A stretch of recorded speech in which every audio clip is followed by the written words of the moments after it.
अन्नपूर्णे सदापूर्णे शंकर प्राणबल्लभे জ্ঞান বৈরাগ্য সিদ্ধার্থং ভিক্ষাং দেহি নমস্তুতে। সকাল এখন প্রায় 10:15। বাড়ি থেকে টোটো ধরে চলে এলাম রথতলা থেকে আবার 200 টাকা রিজার্ভ অটো করে আজকে চললাম মা অন্নপূর্ণার দর্শনে। নমস্কার বন্ধুরা, উইন্টার আউটিং সিজন 2 এর পর আরবেন্স ট্রাভেলগের আরেকটি নতুন ব্লগে আপনাদের স্বাগত। বিটি রোড ধরে চলতে চলতে হঠাৎ তাকালাম বাঁ দিকে, দেখি পানিহাটি পিয়ারলেস নগর। উস্কে দিল আমার স্কুল লাইফের সেই দিনগুলো। উফ, স্কুল ছুটির পর এক সময় এখানে কতই আড্ডা টানা মেরেছি। আর এই হচ্ছে আমার স্কুলের সেই গলি। সোদপুর ছাড়িয়ে ব্যারাকপুর গভর্নমেন্ট হাই স্কুলকে ডান দিকে ফেলে এসে পৌঁছলাম অন্নপূর্ণা মন্দিরে। রিজার্ভ ছাড়াও রথতলা থেকে পার হেড 35 টাকা ও ডানলপ থেকে পার হেড 40 টাকা অটো ভাড়া দিয়ে বা যে কোনো ব্যারাকপুর গান্ধীমোড়গামী বাসে উঠেও চলে আসতে পারে। গান্ধীমোড় থেকে আবার 15 টাকা অটো ভাড়ায় অন্নপূর্ণা মন্দিরে পৌঁছে যাবে। ব্যারাকপুর রেলওয়ে স্টেশন থেকেও অটো বা টোটো পেয়ে যাবে। তো বন্ধুরা, অন্নপূর্ণা মন্দিরে পৌঁছতে গেছি। এবার গেট দিয়ে ঢুকেই ডান দিকে বলছে হলো অফিস, ওই ডান দিকে ওইদিকে হচ্ছে অফিসটা।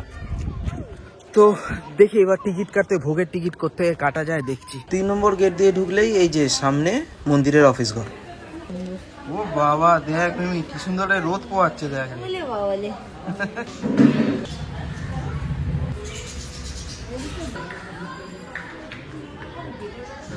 বন্ধুরা, টিকিট কাটা হয়ে গেছে। এই মিমি এদিকে, এই যে দেখুন 3 জন লিখেছে কিন্তু পয়সা নিয়েছে 2.5 জনের।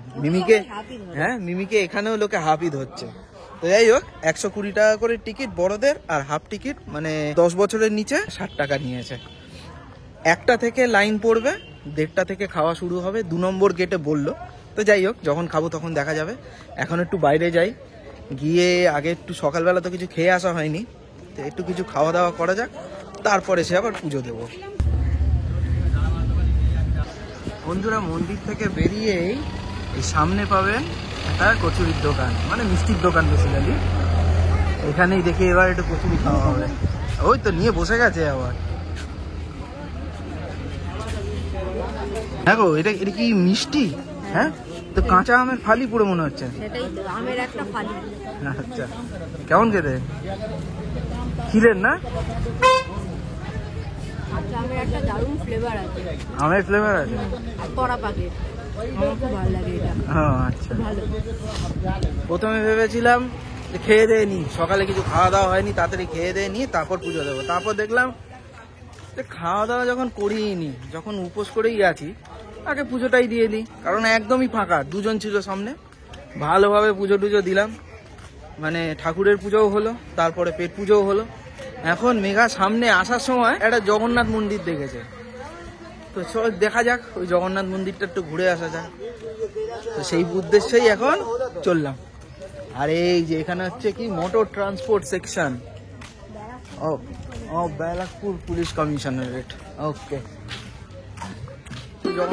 তো বন্ধুরা, যতক্ষণে আমরা হেঁটে জগন্নাথ মন্দিরটিতে পৌঁছচ্ছি, চলুন অন্নপূর্ণা মন্দিরের বিষয়ে কয়েকটি কথা জেনে নেওয়া যাক। 12ই এপ্রিল 1875 সালে নির্মিত এই মন্দিরটি দক্ষিণেশ্বরের ভবতারিণী মায়ের মন্দিরের আদলে তৈরি হয়েছে। এর মূল উদ্যোক্তা লোকমাতা রানী রাসমণির কনিষ্ঠ কন্যা জগদম্বা দেবী। মন্দিরটি জনসাধারণের জন্য উদ্বোধন করেছিলেন স্বয়ং রামকৃষ্ণ পরমহংসদেব। হুগলি নদীর পাড়ে অবস্থিত এই মন্দিরটির প্রাঙ্গণে রয়েছে একটি নাট মন্দির, 6টি শিব মন্দির ও 2টি নহবতখানা।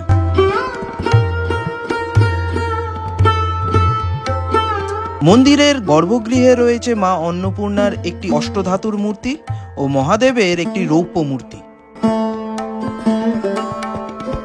6টি শিব মন্দিরে বিরাজমান মহাদেবের 6টি রূপ, যা যথাক্রমে কপিলেশ্বর, কৈলাসেশ্বর, কেদারেশ্বর এবং কল্যাণেশ্বর, কাম্বেশ্বর ও কিন্নরেশ্বর। মন্দিরের গর্ভগৃহের ছবি তোলা একদম নিষেধ যে তা নয়, অফিস থেকে পারমিশন নিয়ে কিছু অর্থের বিনিময়ে তা সম্ভব। মন্দিরে খুব বেশি ভক্ত সমাগম না হলে এখানে কিন্তু পুরোহিত মশাই খুব যত্ন সহকারে পুজো করান, যা আমার দেখে বেশ ভালো লাগলো। এই যে বন্ধুরা এসে পড়েছি জগন্নাথ মন্দিরে। ব্যারাকপুর গভর্নমেন্ট হাই স্কুলের পাশ দিয়ে অন্নপূর্ণা মন্দিরের রাস্তায় যাবার বাঁদিকে পড়ে এই মন্দিরটি, এটা খেয়াল রাখবেন।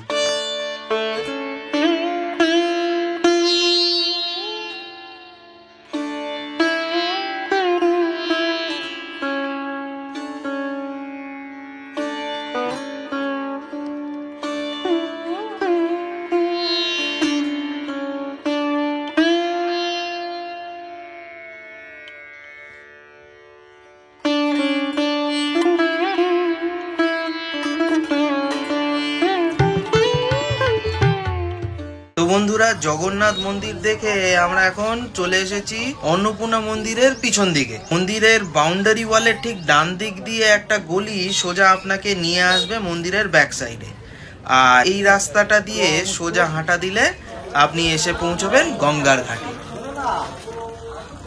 আজকে তো রবিবার,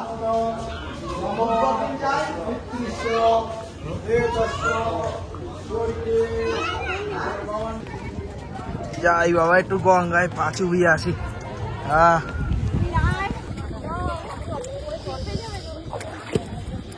মিমি পাডোবালি কেমন লাগলো?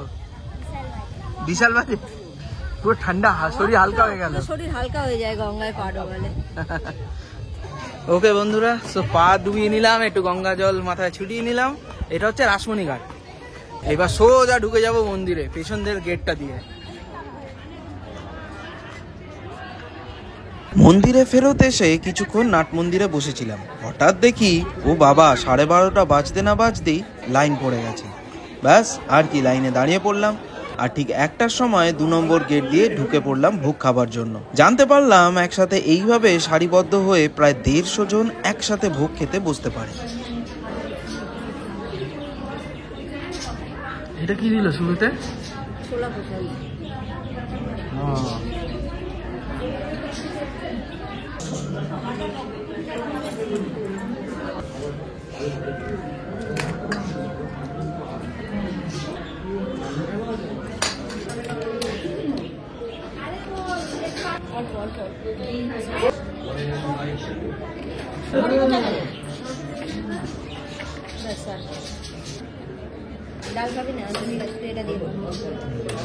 পুষ্পান্ন ও আলু ভাজা দিয়ে শুরু করে তারপরে ভাত, মিক্স ভেজ, মুগ ডাল, আলু পোস্ত, চাটনি, পাঁপড়, পায়েস ও রসগোল্লা সহযোগে ভোগ প্রসাদ বেশ ভালোই খাওয়া হলো। এবং মা অন্নপূর্ণাকে প্রণাম জানিয়ে আজকের মতো ইতি টানলাম ব্লগটিতে।